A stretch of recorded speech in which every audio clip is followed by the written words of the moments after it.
We're speaking about the 48 characteristics that one needs to acquire Torah. So we left off yesterday, Torah, purity. So I pointed out yesterday, pays to repeat because Joe wasn't here yesterday. V'tar libeinu lov'tcha bemes. Right? Tar libeinu lov'tcha bemes. To serve God with truth, what do you need? You need taras alev. So if that's the case, if Torah itself is emes, what do you need to come upon truth? You need Torah. You see clearly, without Torah, there's no emes. Because there's always some level of personal self-interest.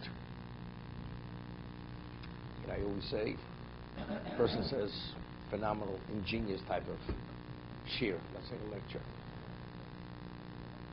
A lecture could be something else. But a shir, Torah shir. And then afterwards, the person who was the lecturer sees all the people really impressed with his genius. So he says, so what do you think? He says, phenomenal, ingenious. So you say to the rabbi, what are you proud of yourself? As he say, either way. If what you said is truth, if you want to feel excited because you're fortunate you came upon God's truth is one thing. But to think, am I genius? What do you mean? It has nothing to do with you a genius. It's God's genius. What are you trying to put across over here? You're trying to promote yourself. You're a self-promoter. And if it's not God's word, then you're wasting our time. Because this is supposed to be a Torah shir. Right? Either way. So therefore you need taras alev. You need purity. And the person who's with purity, it's known, Rabbi Chana Wasser and Zech Tzedek Levrocha. Read it. It's worthwhile to read the biography. He founded Abranovich Yeshiva, Abranovich. And Rabbi Elchanan authored many works. He was the primary student of the Chofetz Chaim, Lithuania. Does it make a difference? Okay. So when he would speak, firstly, he always didn't look out at the crowd. Also, sometimes a person, he gets involved, he raises his voice different to show his excitement. Rabbi Chanan wasn't a monotone, but it was very evenly said.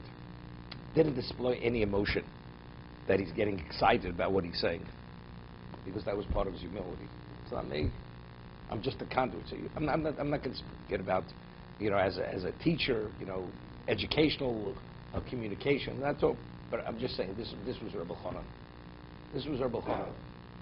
He produced good students, even though there were no voice inflections. It's okay. He did very well as a teacher, as a disseminator. B'shimush chachomim, Reshut Beis. What's shimush chachomim? You have to study.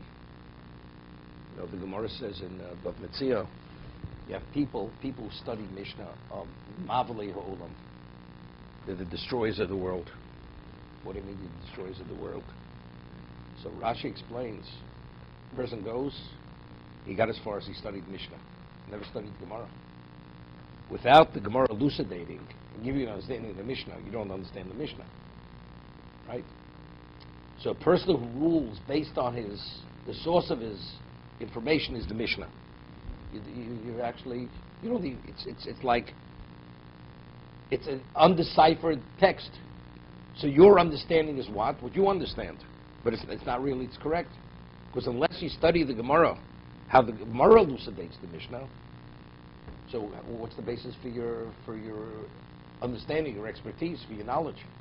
Therefore, you're a destroyer of the world. And this is what I said. What Shimush Chachamim? Reb Meir had a phenomenal mind. He first studied by Rabbi Akiva, then he went to Rabbi Shmuel, then he went back to Rabbi Akiva. When he came to Rabbi Akiva was the so-called, the ultimate genius of the generation. But he realized, when you study from Rabbi Akiva, the students already were proficient in all the Mishnayos. And they were proficient in all the texts. What he did was, he reconciled all the seeming contradictions. But if you didn't have the text, you knew nothing. So he went to study by Rabbi Shmuel to get the Mishnah of the text. Once he had all the text down pat, he went back to Rabbi Akiva. Now they began analyzing, and based on analysis, to ask seemingly contradictions or reconcile all the contradictions. That's Shemesh. From a rabbi, from a rebbe, to give you that understanding, the analytical ability to understand what's a question, what's not a question, and how to reconcile it. The Gemara says in Shavuos that there's an expression in Yiddish. It's called the klotz kasha. You know what a klotz kasha is? Klotz kasha is, the word klotz is like a block of wood. Like a person said, they used to say, there was an expression in the 50s. A person started to think, I hear wood burning. That used to be the expression. You hear wood burning. I don't know if Alan remembers that. Okay. It means the person's deep in thought. His mind is working. So klotz kasha is a person, a certain kind of question you ask, you can't answer that question. The person's coming from a certain vantage point. You don't begin to understand what we're talking about.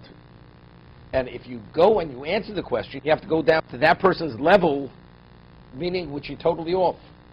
So the Gemara says in Shavuos that you're not permitted to teach such a student. You're not permitted to have such students. Why? Because ultimately, the teacher, the Rebbe, is going to start thinking like the students. His mind is going to become totally convoluted. And this whole direct approach to see it correctly is not going to see it the way you should see it. Therefore, it says, Midvar sheketirchok. It says you have to distance yourself from sheker. The Gemara quotes the pasuk, Midvar sheketirchok.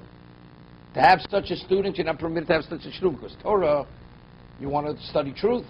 You have this kind of student, you're going to be barking up the wrong tree. Fire. Said, look, I'm sorry. You're not going to insult the student. Say, look, go find yourself another teacher. I don't think I'm qualified to teach you. No, good students. Students that you ask where the mind works correctly. The person has a learning disability, right? You learn a piece of Gemara. He says, by the way, why is the page white? What do you mean, why is the page white? The page should be black and the letter should be white. Something. You better go to the PS 69.